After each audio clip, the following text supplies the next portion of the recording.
Good morning, guys. Coming to you guys from the truck here, getting loaded in Asheville, North Carolina. Getting some auto parts, about to head up to Pulaski, Virginia. But wanted to come and add another video to Trucking 101. Wanted to talk about leased on owner-operators, which is like myself. I'm leased on to a buddy of mine. I'm leased on to his authority, and it's worked out really well for me. Basically how that differs from what we talked about before. Of course, we talked about the company drivers. You're working for somebody else 100%. Talked about the lease operators and lease purchase operators, where you're still working for a company, but you're leasing one of their pieces of equipment.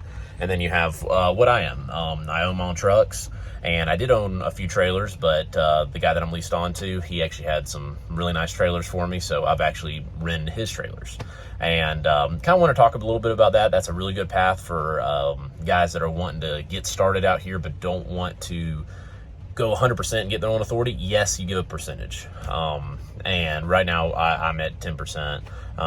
And we, for other people, it can be more or less depending on where you go, what time you go, everything. And a lot of people will comment on that, get your own authority, do that. And there's obviously pros and cons of everything. But right now, like I said, personally, I'm happy where I'm at, and it's going really well. But this is a really good option for you, because if you start out, you have a new CDL, you get a new authority, you're going to pay about double in insurance compared to what you'd pay if you were leasing on to somebody. And that was one of the main factors for me. And also, I didn't have a trailer, and I wanted to be able to rent one of his trailers.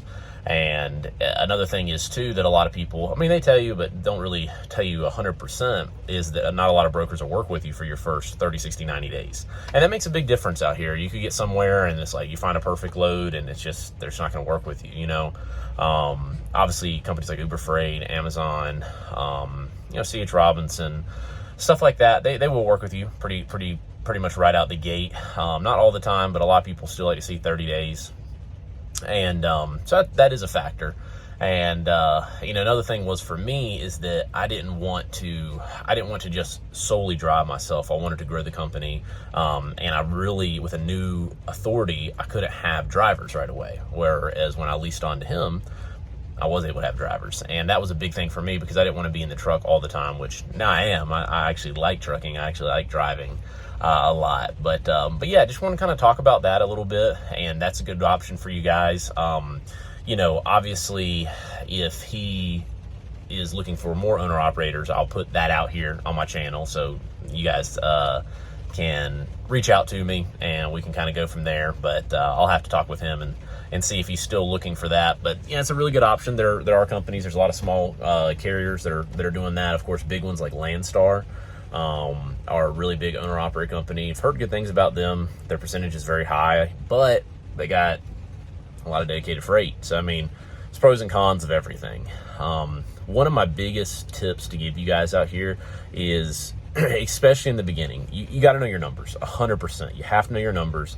You don't want to pay for things you don't need. You don't want to just get obsessed with all the money. But in the beginning, don't always just get your experience, haul freight, and don't be worried about, I'm getting this taken away from me, or I'm getting this taken away. Yeah, that's a reality. And yeah, eventually that's something that depending on what your goals are, that you'll want to change, But in the meantime, just get your experience, get out here, haul freight, understand what you like, what you don't like. And as long as the numbers make sense, don't worry. Everybody's always so worried about what other people are getting, what percentage, what it is here. As long as the numbers make sense for you, it doesn't matter what anybody else's opinions are.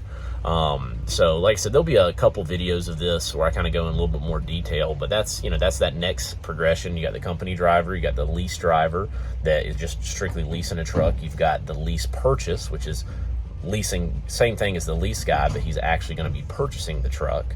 And then now you have somebody that's and is an owner operator that owns their own truck or financed it outside of the company.